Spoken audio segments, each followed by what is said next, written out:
Why call our 88 K1500 project Red Tide? Because we tied all four wheels together, making it an all-wheel drive traction monster. Today, the 5.3 LS gets topped off, including an upgraded fuel system. Plus, we'll introduce you to the newest member of our team.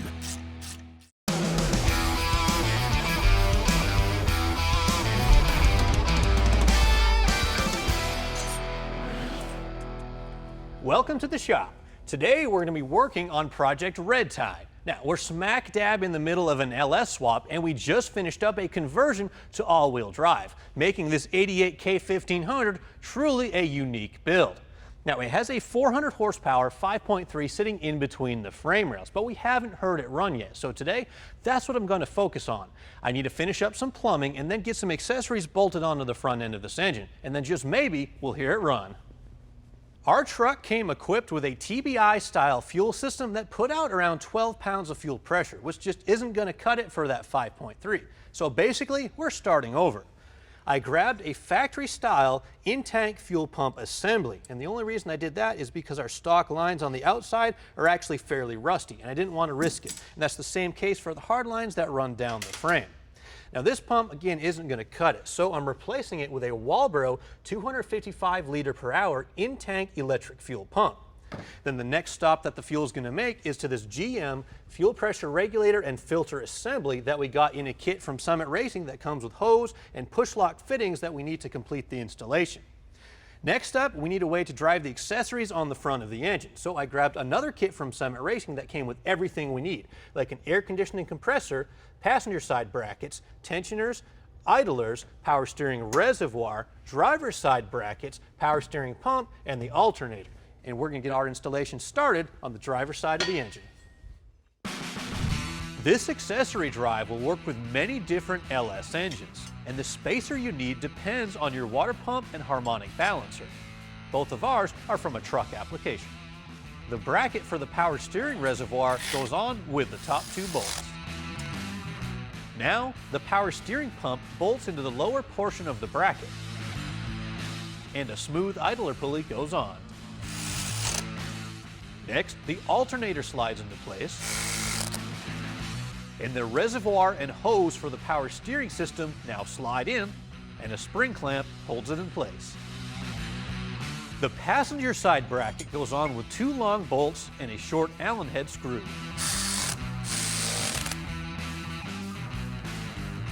With a small spacer, the spring-loaded belt tensioner goes on, followed by the AC compressor. And a grooved idler pulley finishes up the accessory drive. Now, we'll install some O-rings and attach the original AC line to the back of the pump. We'll attach a 5/8 and 3/4 inch hose to the heater core, mark for length, trim the hose, and attach the other end to the LS water pump.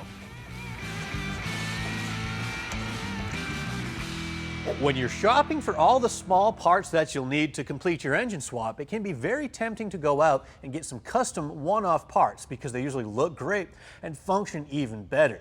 Now, I always like to think about servicing the vehicle later on. Let's say, for example, you have an upper radiator hose that's made from AN line and fittings. You're on a road trip and that hose springs a leak. Well, it can be very difficult to get the parts that you need in a hurry and get back on the road. But if you chose an upper radiator hose, for example, that fits an 02 Silverado, I can guarantee you almost every part store in the country is going to have one of these sitting on the shelf, and it's not going to cost you that much money. And the same thing holds true for all the other components that we put on this engine. The air conditioning compressor, for example, is actually the original style for this truck. The tensioner and idler pulleys are all readily available sizes, and the same thing holds for the water pump, power steering pump, alternator, ignition coils, and even the idle air control motor and the throttle position sensor. It's all about readily available parts to get you back on the road in a hurry. Next, fuel for the fire.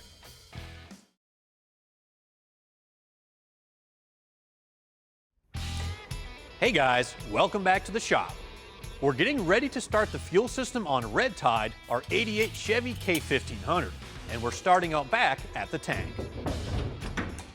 It may seem very drastic to pull the bed off of a pickup truck just to gain access to the fuel tank, but there's a few reasons why it's actually easier in the long run.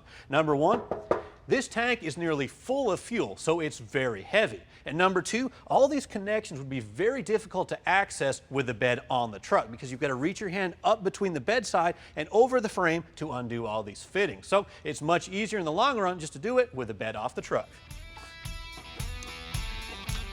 The old fuel lines unscrew, followed by the vent tubes and some electrical connections. To prevent any chance of sparks, I always use a brass punch when removing a fuel pump retainer.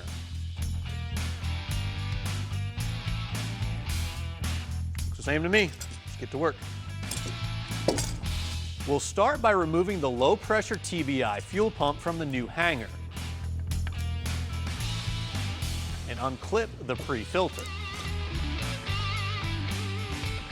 The new pump gets a rubber isolator, slides into the hanger, and a new filter sock clicks into place. This rubber fuel line is specifically formulated to be submerged in fuel and work at a higher pressure. Regular EFI fuel line won't work inside a tank. With the provided harness adapter plugged in, the pump is ready to go into the fuel tank, and it installs just like the old one came out. Now, we'll get the truck up in the air and start removing the old lines from inside the frame rail. The fuel filter comes out, then the front braided flex lines and the rear hard lines unclip and get removed. That right there, the rusty lines and the old rubber, is why these are getting replaced. I had originally planned to start our fuel system with a factory-style hardline, but the return side is too long and it would mount the regulator and filter assembly too far up on the frame rail. So instead, I'm going to make the whole thing out of this push-lock style hose. I'll start up at the fuel pump by using these O-ring to -6 AN style adapters. From there, all I have to do is push the fittings into the hose, and I got a pretty cool tool to make that happen.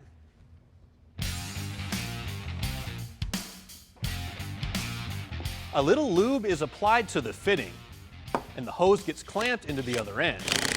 Then, the tool simply pushes the hose onto the barbed fitting, which makes push-lock hose much easier to work with. Remember, this style of hose connection requires no clamp. With it cut to length, we can push on the other barb. Back at the tank, the O-ring adapters screw onto the lines and get tightened down. The feed and return lines are fished into the frame rail and attached to the pump outlet. Then, the vent and wiring are reconnected in their original location. Back underneath the truck, the quick connect adapters are attached to the hose ends. Always make sure to connect the feed and return lines to the proper ports on the filter regulator. Now, we'll mark and drill a 1/4-inch hole in the frame and bolt the filter in place. The front feed lines get clicked in, and up top, the other end attaches to the back of the passenger side fuel rail.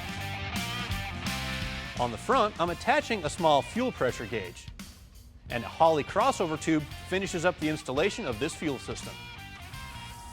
A quick test of the pump verifies the required pressure, and now we have no leaks. Awesome.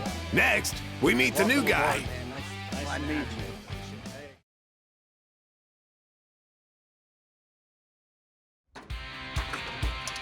We're back on truck tech, almost ready to fire up the 400 horse 5.3 LS in Project Red Tide. With the battery in place, we can attach the power and ground cable, connect the power and main wiring harness to the Holley computer, and finally, we'll top her off with some engine oil.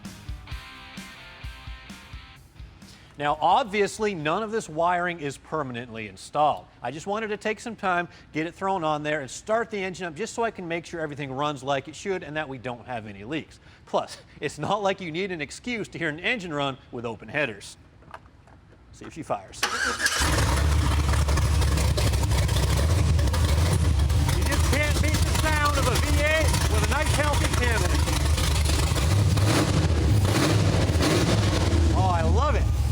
this thing out on the road. Now, on to something completely different. Our custom drive shaft is still on order, so I asked a few friends to help move Red Tide out from the lift. Oh yeah, that's good. This is the fastest this truck's gone in a long time. Does it steer all right, LT? Oh, it's awful. Is that seat comfortable? Should have hooked up the power steering. All right, I think this is the first time we've had everybody from PowerNation in the same studio at once. Guys, say hello to Austin LaFour, the newest member of Truck Tech. Hey, welcome to the PowerNation family. Aboard, man. Nice to meet you. Welcome to the show, bud. Excited to be here. Definitely. I like your hair, but you need the more white in there. You'll catch up. No, I'll it work looks on good. that. It looks good. That's it. You'll catch up. Welcome aboard, man. Nice to meet you. Nice to meet you, man. Absolutely. So, Austin, tell us a little bit about yourself. Well, I just showed up, get a nice introduction, you know. I am originally from south of New Orleans, a little town called Cutoff, Louisiana.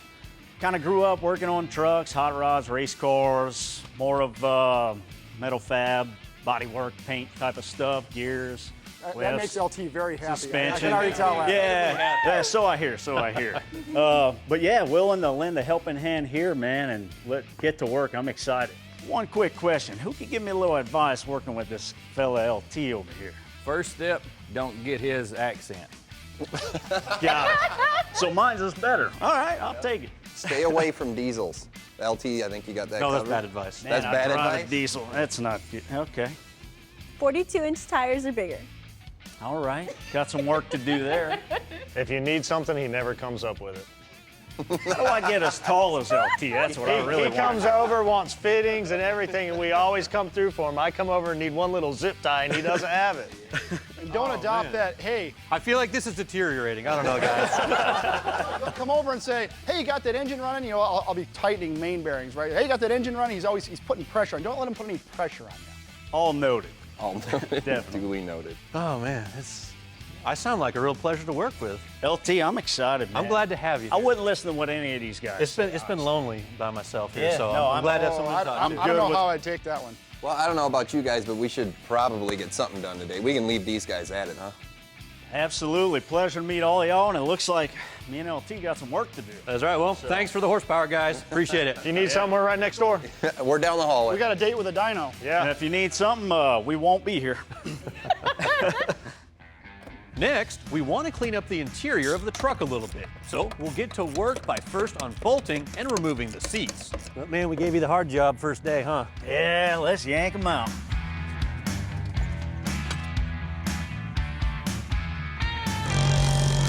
The seatbelt anchors, kick panels, door sills, and a few other trim panels come out. And finally, the nasty 30-year-old carpet can get tossed in the dumpster. Since the transfer case swap, this truck no longer requires the use of a shifter assembly to access four-wheel drive. Therefore, we're going to take it out, make a delete plate to block that off. It starts with a cardboard template using the shifter plate as a guide. It gets transferred over to some inexpensive aluminum plate, which gets trimmed on the bandsaw. Now, I could weld in a steel patch panel, but doing it this way makes the delete removable, just in case the next owner of Red Tide wants to convert it back to four-wheel drive someday.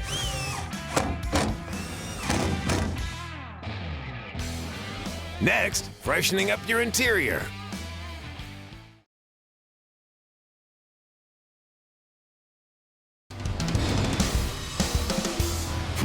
Every vehicle on the road is held together with thousands and thousands of fasteners, whether it's something small and insignificant like a screw holding a door panel on or something as important as a connecting rod bolt. Each fastener has its own specific function and purpose.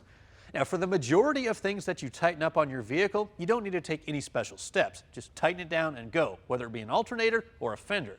But there are certain fasteners that need to have an additional chemical compound applied to the threads to help that fastener do its job, whether that be preventing a leak or stopping it from backing out. So today, we're going to go over some of those common chemicals that get applied to threads. A lot of times you'll have a fastener that's in a very difficult to reach place or has lots of vibration, like the hardware that holds a flex plate onto the back of a crankshaft. So you can apply a thread locking compound goes on the threads and prevents it from backing out over time. Now, there are many different types, but there's two basic kinds that I always keep around: medium strength and high strength liquid thread lock. Now, this stuff is very easy to apply. A few drops on the thread is all you'll need to prevent the fastener from backing out. One thing to keep in mind with the red, though, is you will need heat or special tools to take it apart. Certain critical fasteners inside your engine require a very specific torque value to be applied when they get tightened down, for something like a cylinder head stud or a main bearing bolt inside your engine. Now, if you tighten these fasteners down dry, they can actually bind up and cause a false torque reading, which could lead to failure of a part. So special lubricants have been developed to go on the threads of the fastener, so when you tighten it down, you get a very accurate reading. A little bit of lubricant gets applied to the nut side of the stud, both sides of the washer, and only one side of the nut. A lot of times you'll have a bolt that's in a highly corrosive environment or on a part like an exhaust manifold that sees a lot of heat cycles. That constant expansion and contraction can actually cause the hardware to sort of freeze up. And if you try to unscrew it, it could actually twist off or break. And if that happens, you're in for a lot of work. One step that can help you is to apply some penetrating lubricant on the threads a little while before you do the job. When you put a fastener back into something like a manifold, I always like to use an anti-seize compound, which is a bit of a preventative measure to keep it from sticking in the first place. Every fluid fitting is a little different. AN-style flare and O-ring fittings require no sealant at all, but a tapered pipe thread fitting needs something, whether it's Teflon tape, Teflon paste, or a Teflon paste with a thread locker built in. Those are the most popular chemicals that you'd apply on threads in an automotive application. With its new lower stance and much more powerful engine, Project Red Tide is going to handle the corners much better than it could when it was jacked up in the air.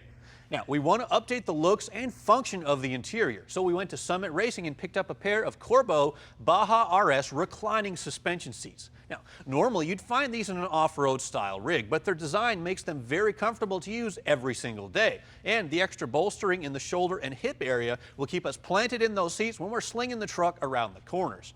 We also picked up a pair of mount brackets that are designed for the 88 to 98 GM full-size trucks, and they also have adjustment sliders built in. To fill in the gap between the seats and give us some extra storage, we also picked up a center console. Now we'll get started by making some holes for the brackets. Depending on how your truck was equipped from the factory, you might have to drill a few holes into the floor to mount the bucket seats. Since our truck had a split bench with the longer part on the passenger side, all we have to do is drill the two inside holes into the floor. All right, man, this ought to dress it up. Oh, definitely. This carpet's gonna lay down nice in here. To replace the faded red carpet, we went to Classic Industries and picked up a new black carpet, which comes molded to fit the floor pans of the truck. So a nice thing about installing new carpets is they always give you excess so you can trim the fit. So we'll measure, mark, and cut, and hope you don't cut too much because it don't grow back. It has a heel pad bonded in. It's made from top quality nylon and has sound deadening material on the back. Plus, it's 50% heavier than standard cut pile for more durability and a more luxurious feel. Making progress. Once all the trimming is done, we can make some holes for the fasteners to pass through. Bolt the seat brackets to the floor, reinstall all the original trim, and finally, bolt the new seats onto the sliders. We need to fill that space in between the two front seats, and a console is the perfect thing to do that because it gives you extra storage, a place to put your drink, and a spot to organize all that change you found underneath the carpet. Now, I looked around trying to find a factory center console, but they're very hard to come by in decent shape, so this is the next best thing. It's actually designed to fit in a late model Jeep, but we took some measurements and it's a perfect fit for our truck. We'll start by drilling 4 holes into the base of the console. Position it between the seats, take some measurements and center it up, and secure it to the floor using some self-drilling screws, which completes the makeover of Project Red Tide's interior. Man, LT, this interior cleaned up real nice. It's amazing what a few little cosmetic upgrades will do to transform the whole look. And one more thing checked off the list, we got that 5.3 fired up for the first time, which is a major milestone on a project like this. Yes, absolutely. And the list of things to do is getting short, so we're almost there. A few cosmetic upgrades to the exterior, we'll be wrapped up. And we appreciate you guys watching. For more information on Project Red Tide or any of our other builds, be sure to check out PowerNationTV.com. Yeah, man. You got to take care of all this for me? Absolutely.